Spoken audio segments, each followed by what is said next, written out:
Hopefulness 2.0, April 21st. Hello there, General Kenobi. So just browsing the internet. It's like just past 9:30. I woke up at like 7. I only had like 5 hours of sleep.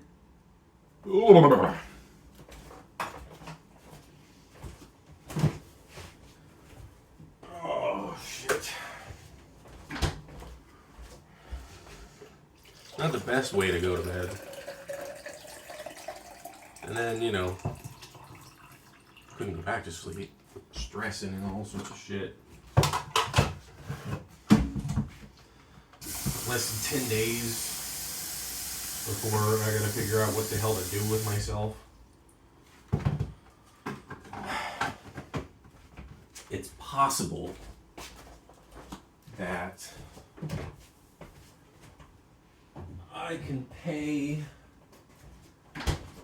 through June, but if I do that, I will literally have no money. Because, before I went to the store yesterday, I watched a couple of YouTube videos because I was waiting for it to... I was waiting for it to get dark. Or at least get to the point where it's close to dark. So I don't want to walk around and eat and all that shit in the middle of the day. So, screwing around for a bit, watching videos, playing some EverQuest for a little. And today I'm going to shower and I'm going to do another stream. But if I feel up to it, I don't know. I'm pretty tired right now. But we'll see. I don't want to do is be like, yawning the whole time, doing all of that.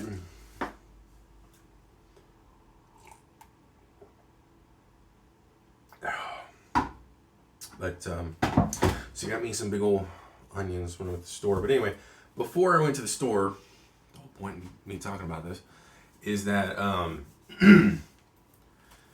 I had been watching some YouTube videos, one of which was from,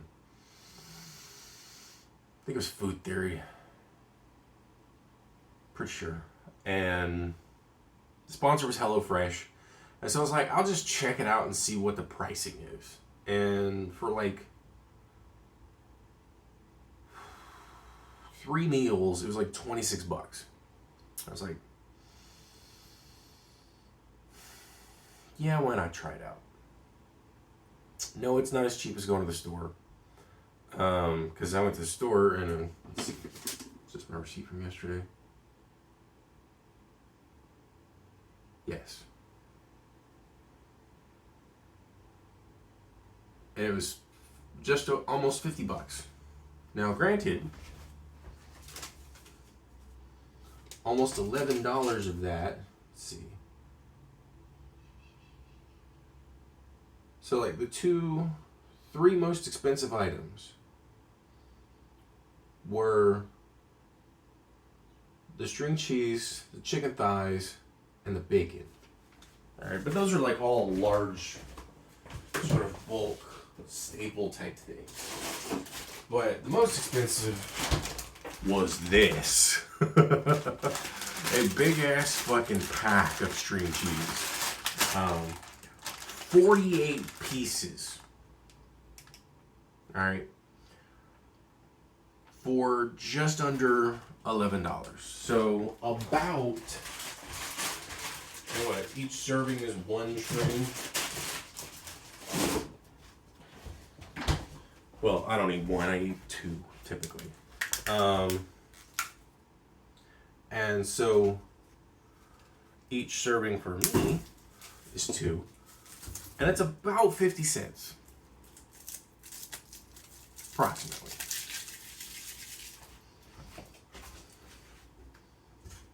I think.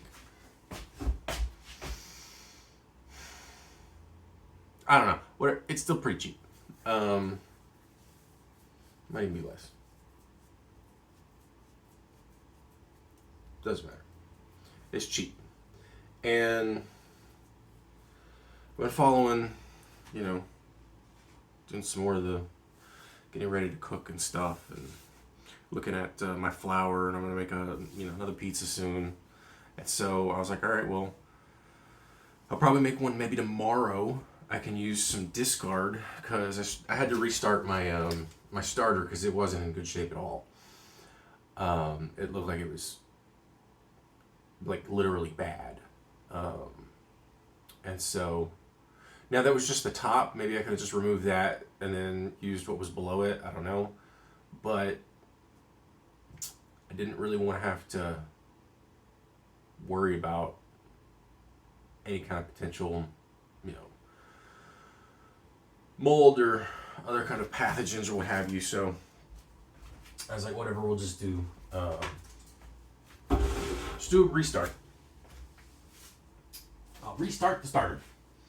So I restarted the starter, and it is sitting in the fridge at the moment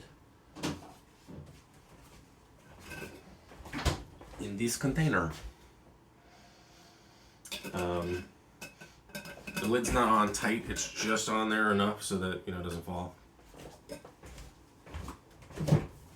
And I think what I'll do is tonight, or this afternoon, I can't remember exactly when I did it. I'm gonna say it was around, I want to say it was probably maybe an hour before I went to the store. So probably around like 6. I'll feed it again, but then I'll leave it out. But I'm not going to discard any of it because it's literally only just 100 grams of each.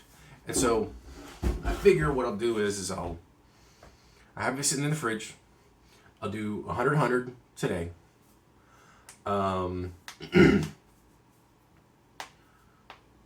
See, tomorrow's Friday, so Saturday I'm thinking is probably the day I'll make some pizza. Because then on, Friday, then I'll start with the discard process. And then I'll use part of the discard because that'll be, let's see, today I'm going to add 100. Tomorrow I'll add another 100, but I'll have to take off like roughly half. I can do something similar on Saturday. Take off half, put in 100. That way, and then if I keep it out in the open starting today, by Saturday, at least through the discard, I'll have, a reasonable amount of flour and water for hydration purposes, and then I can start kind of like finagling numbers and stuff and make a new pizza. And I still got some active dry yeast. It's not a whole lot, but it's enough for maybe a loaf or 2 or 3, I don't know. And I'm thinking of making some other kind of bread, although sourdough isn't off the table, as it were. But, it's funny.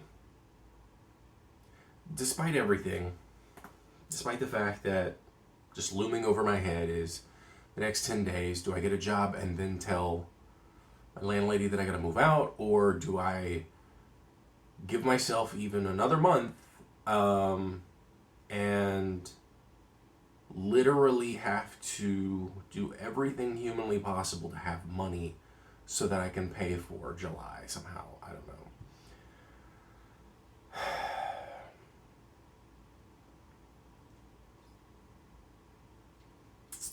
So, hit up my friend, told him I haven't had a response yet. He responded back, I haven't read it yet. Started recording this instead. He probably just going to tell me to call him again, I'm sure. It's like, I wonder how many people they have they've picked up and how they picked those others up, if they picked any of them up. Like he said that they were hiring. And that they need people. But I also know that an employee saying that they need people is not the same as them hiring. And an employer saying that they're hiring doesn't necessarily mean that they're going to hire.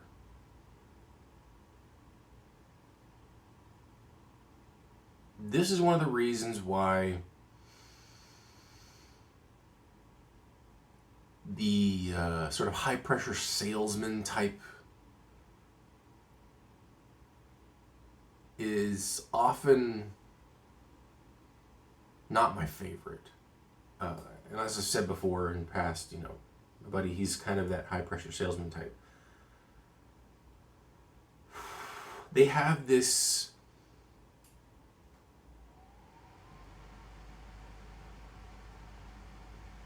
almost generated, well, it's as if they generate FOMO. As if in their mind, you will miss out if you do not get this opportunity. And this is, a well-established sales practice too. I mean, this is why FOMO is a thing. This is why we know what it is. That's why if you say FOMO, somebody knows what the hell you're talking about. Now, anyway. This is why limited time only is such a big selling point for so many things. This is why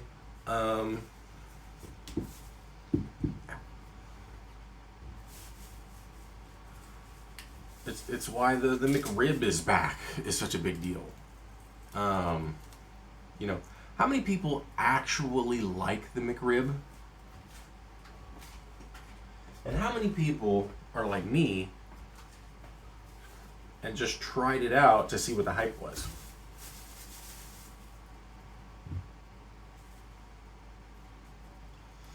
And then when trying it out, realized this is pretty shit. And it's also way overpriced for how shit it is. Like, a McRib is stupid expensive.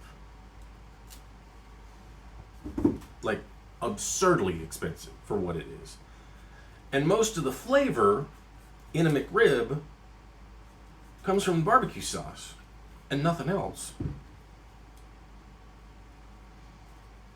And it's like, because I'm talking about it, I'm effectively giving them free advertising. So I'm going to stop talking about it, and I'm going to go back to the concepts that brought it up in the first place, which is FOMO. Limited time only. High pressure sales. Are you sure you want to do it this way? The thing is that they might be hired. Or they might not be hired.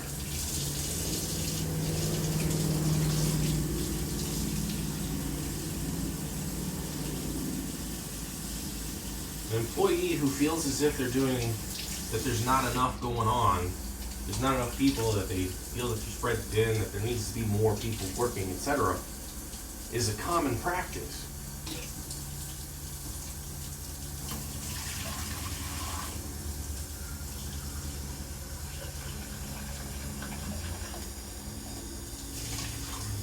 Especially in low or minimum wage regions.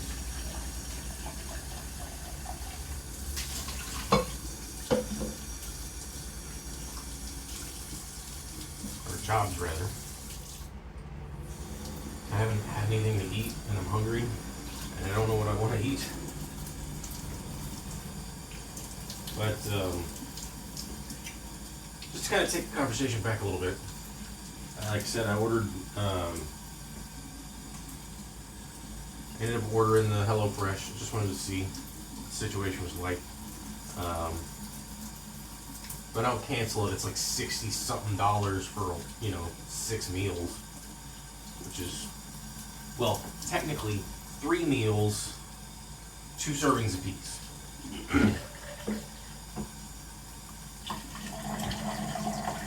So I'm gonna be doing what I can to cancel that shit quickly. I'm doing a trial run. I'm not starting a new habit of spending $60-something a week for fucking food.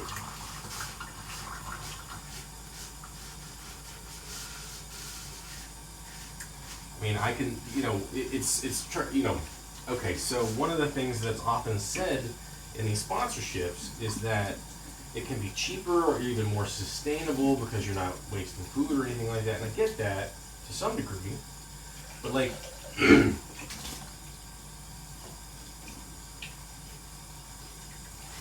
a family of 4 is less likely to waste food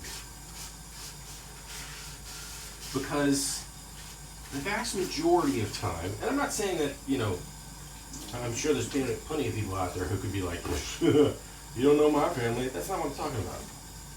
I'm talking about straight up numbers, how food works. Most meals are made, most things in the household, even when made on small scale, are still pretty large scale. It's really easy to make a lot of food all at once. Making bread, making pizza. I can make a personal pizza where it's just for me.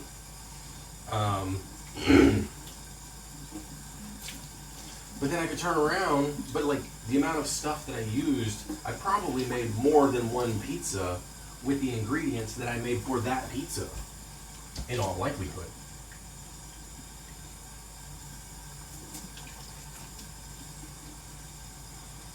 It's easier to waste food when there are fewer people who are going to be eating.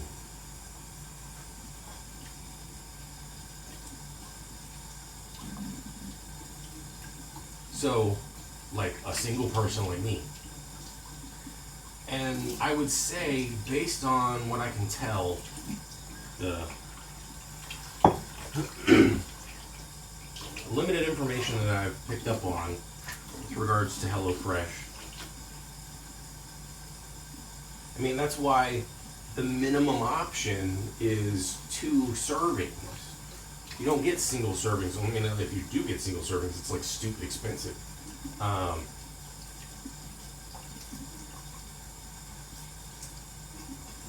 mean, sure, I could just buy whatever is necessary through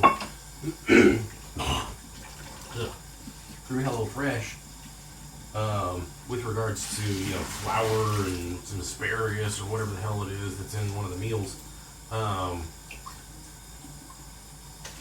But I mean, like some of the items, they're not even putting in there. Like I'm not sure, but I don't think they put milk in it, even though milk is one of the ingredients for one of the meals. So you still have to have your own milk. You still have to have your own olive oil and your own salt and your own pepper. One might say, well, those are staples in the house. Most of the things in meals are staples in some capacity. I have staples of chicken thighs because I'm going to eat them. I have staples of bacon because I'm going to eat it. And it's the less pretty, undesirables, quote unquote, of bacon that I have, which is the ends and pieces. And so,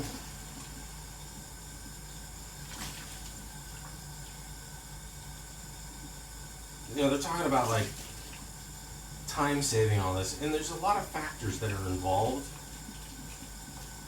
And I get where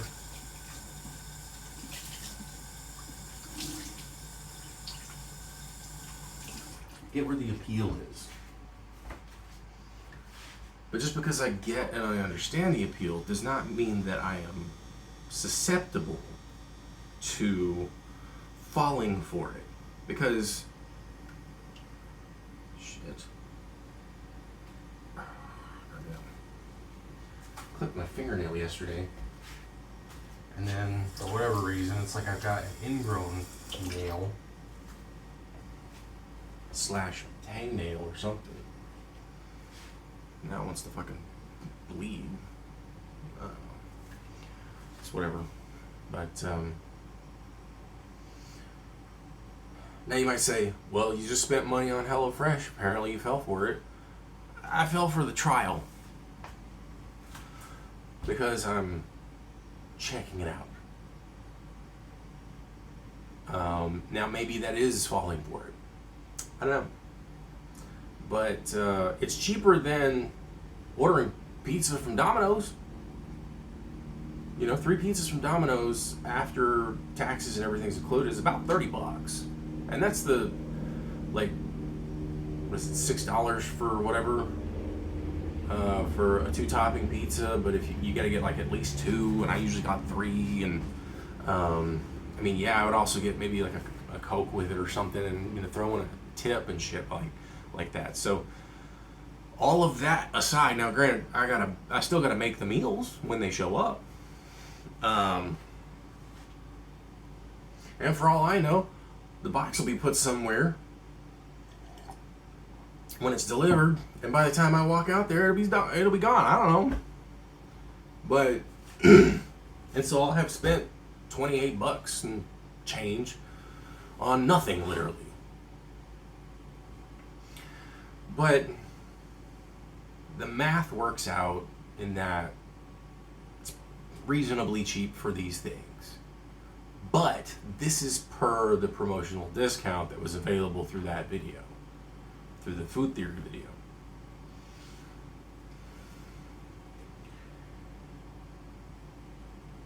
The next week is 60, I think it was almost $70 for the exact same thing.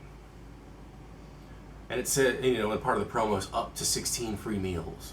And, who the fuck knows how, it's based on your first order pretty much. I could have got an entire week with 4 servings or whatever like that for $100. And each of the individual, and it does regular calculations of, it shows you real-time calculations of per serving costs. And I don't know how big the servings are either. I'm a fat dude. And then I'm usually pretty fucking hungry on a regular basis. I forgot to wash the pot, which I'm going to need at some point. But I'll do it after the video, not now.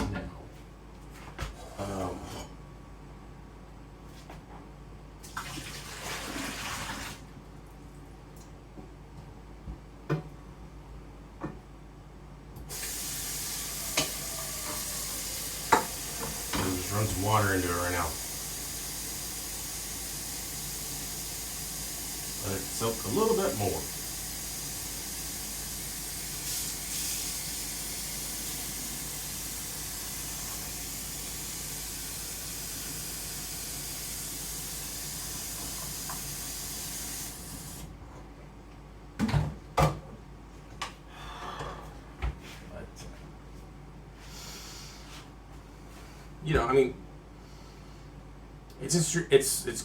It's good to try new things, of course, and I have considered the costs, weighed the costs of this thing, and it's all right.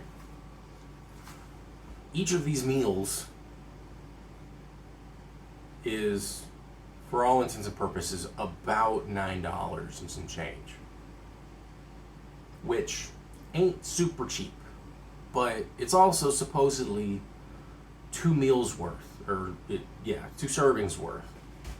How much all that is, I don't know. But it's probably better, healthier than ordering some pizza for roughly the same price. And pizzas usually last me about 2.5 days tops. This could last me a day and a half. I don't know. But it's not terrible. Plus, I have the other shit. Like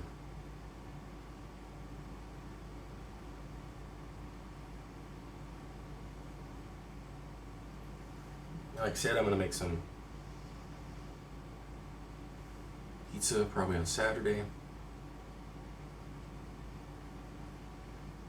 I gotta figure out what I'm gonna do today, other than stream. Yeah, so when I'm done here, I'll check my friend's text and see what he says, and then follow up on that. And again, I don't know. Maybe going back to the whole high pressure sales situation. Maybe he's just Mr. FOMO, and through his. I mean, he used to work as a server, and like that kind of money it fluctuates so much. And he would complain about the working conditions there and whatnot, so I don't know. But we shall see.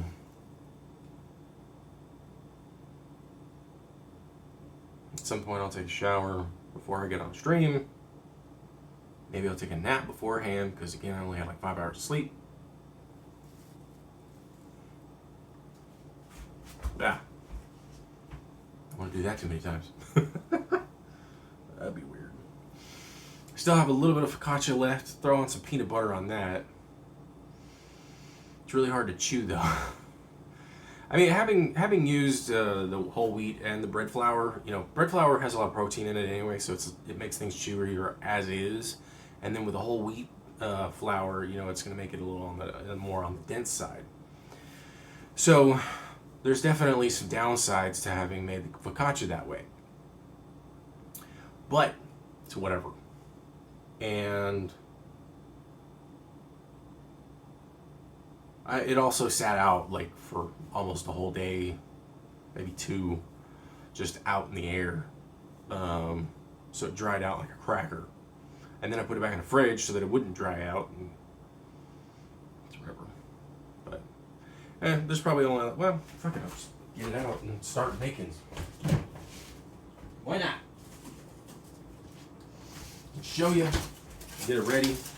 But like, it's this much. This is the bottom.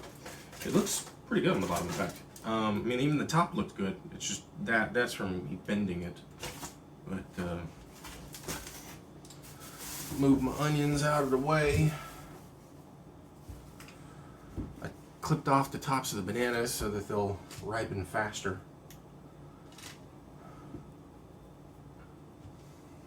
Because I'm gonna make some more banana bread. Got to start getting rid of my olive oil or my coconut oil.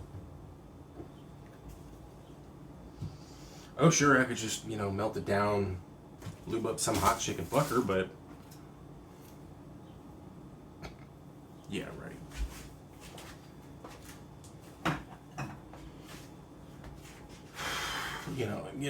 Big old thing of peanut butter. Did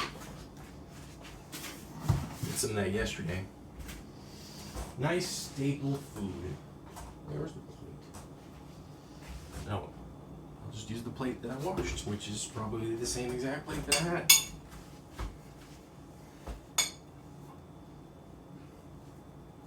This shirt is almost 6 years old now because it was I got it in my speech class when I was at PCC. And it was for, the 2016 election. Sadly,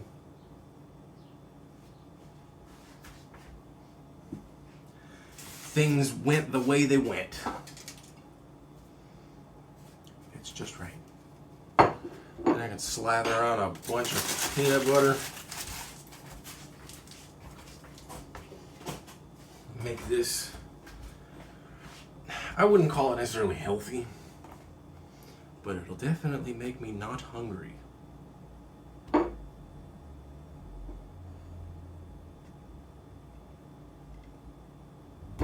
I like this butter knife.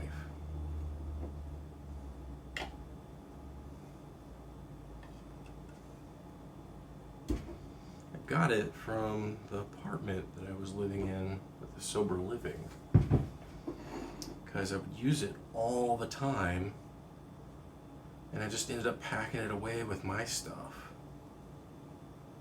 Probably not even thinking about it when the time came. I left some stuff there too, so I don't feel too bad about taking it. don't remember exactly where I left, but it's been a couple years now. It was like at the time, it was literally like 2 months before COVID was even known. Wish I'd known how foreboding that situation would have been.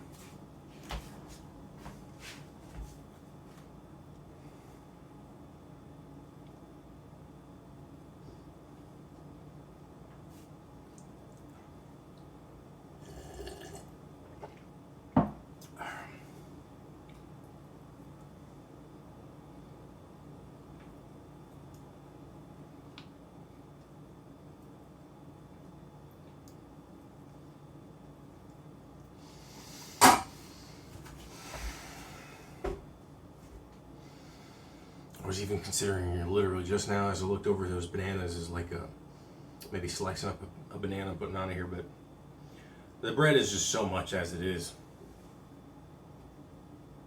And I had to look at it yesterday when I was in the fridge, and I thought I saw what just now was like a possible mold, but it's not. But that'll be the end of that piece of bread.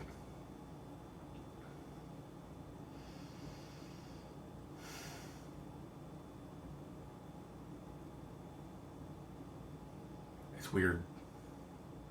I was watching Claire videos, was feeling better watching them, so I watched some more. Yesterday, when I walked to the store, I was listening to Dear Hank and John, or as John likes to call it, Dear John and Hank, and I just kept listening to their episodes over and over, like it just letting it roll for literal hours. Like I think I left around 7, and I didn't stop listening to them until I went to bed at like 2. It is very difficult for me to turn off the brothers Green, as it were, especially when they're together and conversing and stuff. They're great. I really enjoy their content. There's a reason why I still watch their stuff now, and whenever I see a video that's uploaded, it's one of the first things I click on. They are, in so many ways, inspirational. They're intelligent, they're funny, they get along really well.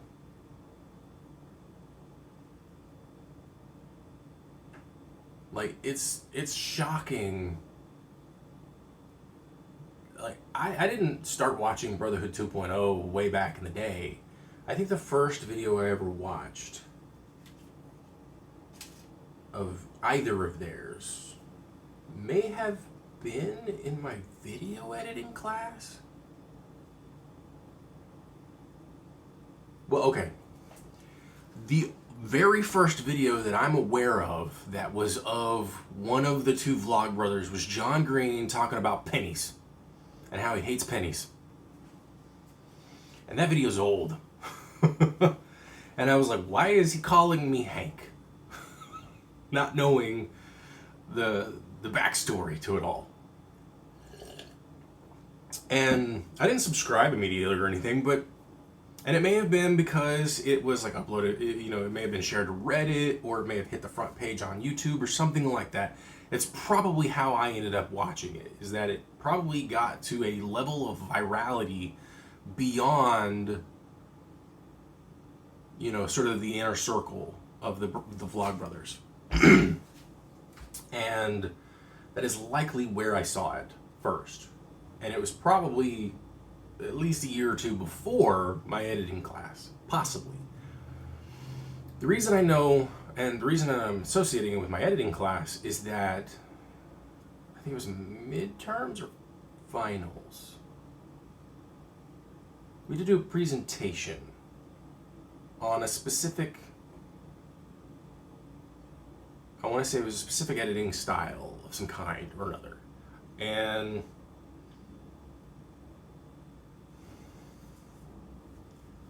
I ended up picking jump cuts. And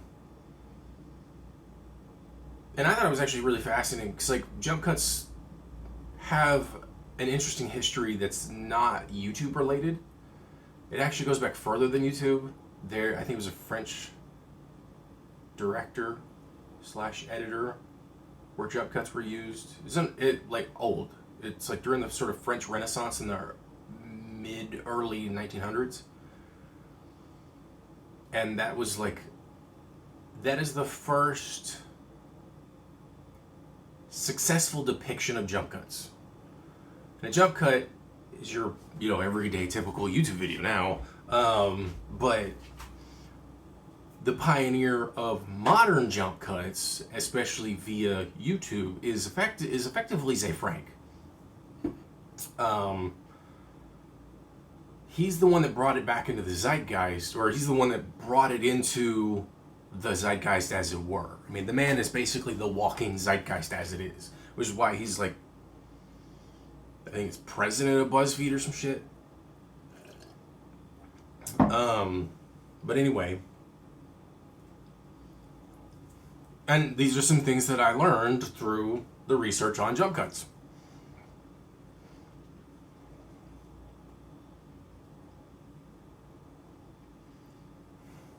It's still tasty. It's on the saltier side, which is the only downside, but with the peanut butter, it balances out really well. Also, I may not have mixed in the salt enough. I'm not sure. But I may have also put too much in. But it's not noticeable if I'm eating it with something else. It's only noticeable if the only thing I eat is the bread.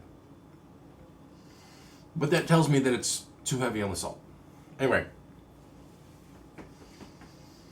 Going back to Brothers Green and everything. And jump cuts and stuff. I used a snippet of John Green's I Hate Pennies video. Now, another example that I also used, and I can't remember the name of the song, there's a music video from the 80s, super popular, had a ton of jump cuts in it. And it was done for a very stylistic purpose, too. I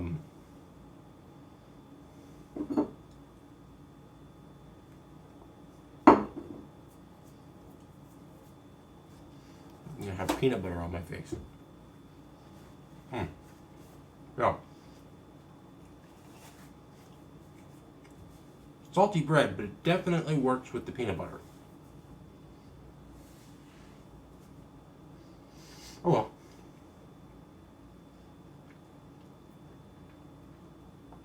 But yeah, I got this dude calling me Hank. With his jump cuts in his face, and I think he even mentions in it that he has a pimple on his nose or something. Probably it was that impactful of a video. And then that's where it kind of all started for me. And that was probably, I would say it's probably close to like 2010.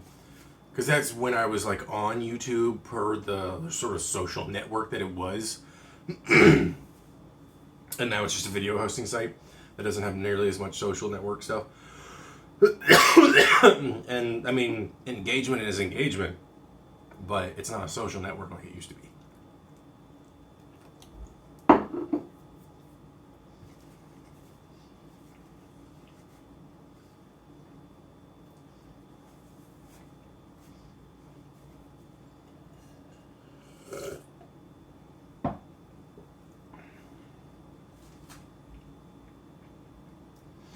But yeah, that was pretty much what happened yesterday.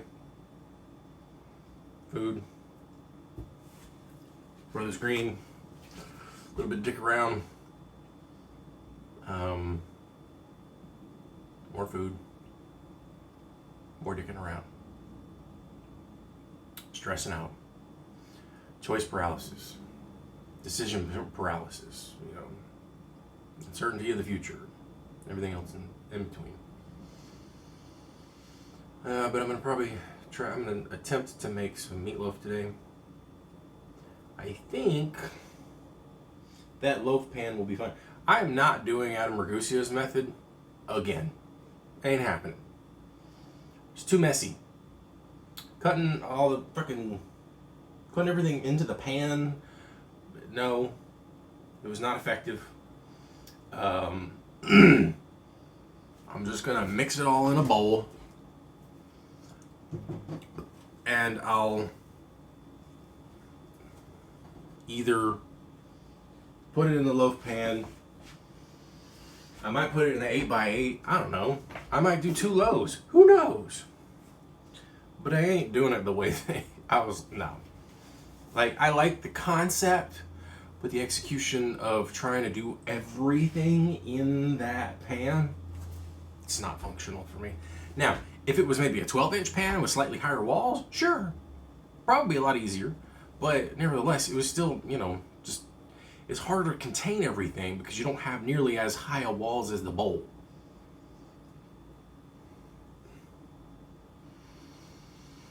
Like that.